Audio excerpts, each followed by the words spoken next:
बोलिए बाकी बिहारी लाल की जय, लड्डू लाडली सरकार की जय। साध्य है या कृपा साध्य है? क्या? ठाकुर जी को पाने की। हाँ, कृपा साध्य है, पर हमारा प्रयत्न पूरा होना चाहिए, हमारा उद्योग, हमारा पुरुषार्थ पूरा होना चाहिए। होगा तो कृपा से, पर अगर हमारा प्रयत्न नहीं है तो फिर भगवान कृपा से सबको भगवत प्राप्ति क्यों नहीं करा देते? सम्मम प्रिय सम्मम उपजाए, भगवान के सब प्यारे हैं, लेकिन भगवत प्राप्ति उसी को होती है जो प्रयत्नशील होकर साधन पक्ष को पुष्ट करता हुआ भजन करता है और आश्रय रखता है कृपा का, उसको भगवत प्राप्ति हो जाती है। जो साधन में बेईमानी करे, साधन न करे, कायरता से वैसे जीवन प्रवाह और कृपा से हो जाए, कभी नहीं होगा, क्योंकि सब जन तो भगवान के ही है ना।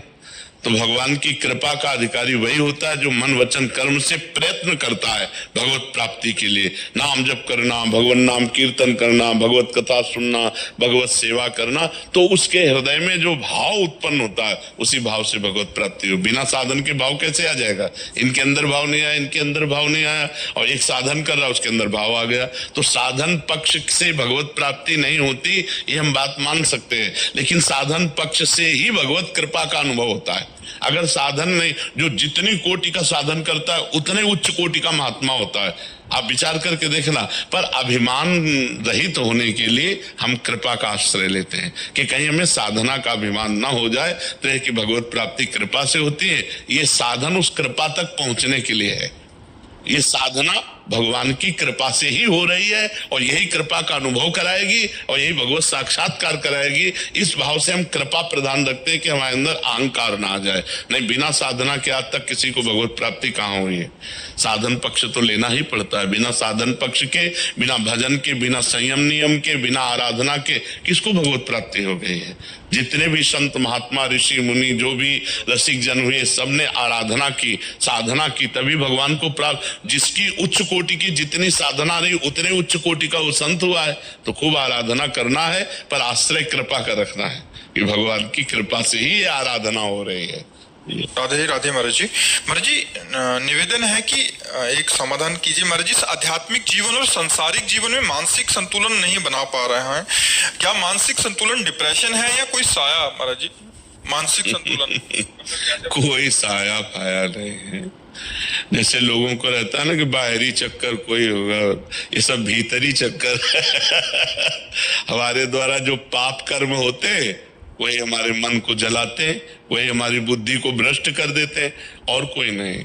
जैसे भूत प्रेत भी आता है ना किसी के दिमाग में, तो पाप कर्म के कारण ही आता है। हमारे पाप कर्म को भुगताने के लिए भूत का आवेश होता है और वो हमें दुख देता है, और जब हमारा पाप कर्म क्षय हो जाता है तो या तो कोई झाड़ने फूकने वाला मिल गया या स्वयं चला जाता है। तो कर्म ही हमारे लिए भूत है और कर्म ही हमारे लिए भगवान है। अगर हमारे कर्म बिगड़ गए तो वही भूत की तरह हमें सताता है, और कर्म हमारे बन गए तो वही भगवान की तरह हम पर कृपा करता है। इसलिए कर्मों का सुधार करो, हमारे कर्म ठीक होने। हमारे अगर कर्म बिगड़ गए हैं ना तो ऐसा ही अनुभव होने लगता है। कोई डिप्रेशन नहीं, पहले स्वीकृति करो। नहीं तो अगर किसी आदमी को 20 बार 20 लोगों को तैयार कर लो अलग अलग, और उसको, यार तुम डिप्रेशन में पहुंच गए क्या? नहीं तो हमें तो लग रहा है तुम डिप्रेशन में हो, और चला जाए। फिर दूसरा आवे, यार तुम डिप्रेशन में पहुंच गए क्या? और 20 का है, अगर वो अस्पताल ना पहुंच जाए तो हमसे बात कर लो। वो अस्पताल जाएगा और चेक करवाएगा कि मैं डिप्रेशन में हूं क्या, क्योंकि 20 लोगों ने कहा है। तो हम पहले कह रहे कि ये स्वीकृति करो कि मैं डिप्रेशन में नहीं हूं, ये स्वीकृति करो कि मेरे ऊपर भूत प्रेत का कोई साया नहीं, स्वीकृति से ही फंस गए हो। मेरे ऊपर भगवान की बड़ी कृपा है, और नाम जप करो, गंदे आचरण मत करो। आज हमारी समाज गंदे आचरणों को पाप मान ही नहीं रही है। बहुत जोर से ये व्यभिचार फैल रहा है। ये जो व्यभिचार दोष है बहुत जोर से फैल रहा, चाहे स्त्री हो चाहे पुरुष हो, सबके दिमाग में एक ही बात नाच रही है, बस भोग भोग भोग संसार। ये पाप महापाप है। पर स्त्री गमन, पर पुरुष गमन, ये महापाप है, और कोई इस पर ध्यान नहीं दे रहा। और फिर कहते हैं डिप्रेशन में जा रहे, परेशान हो रहे। परेशान नहीं होगे तो और क्या होगे? हम खुली बात कह रहे हैं, अपने चरित्र को सुधारो, अपने आचरणों को सुधारो, अपने कर्म को ठीक करो, नाम जप करो। किसी से आशीर्वाद मांगने की जरूरत नहीं, और कोई आशीर्वाद ऐसे फल फूल वाला भले दे दे, ऐसा आशीर्वाद बिना अधिकार के नहीं मिल जाता। तुम्हें भजन करना पड़ेगा, तुम्हें अपने आचरण ठीक करने पड़ेंगे, तुम्हें तप करना पड़ेगा, तुम्हें पाप नष्ट करने पड़ेंगे। उपाय हम बता देते हैं। भगवान गीता में अर्जुन को क्या कहते, तुम्हें सहना पड़ेगा, तुम्हें मेरा भजन मन मना भव मद भक्तो माद्याजी माम नमस्कुरु। भगवान सामने खड़े हैं और कह रहे जब तक तुम ऐसा नहीं करोगे तब तक मेरे को नहीं जान सकते। सामने खड़े हैं महाराज।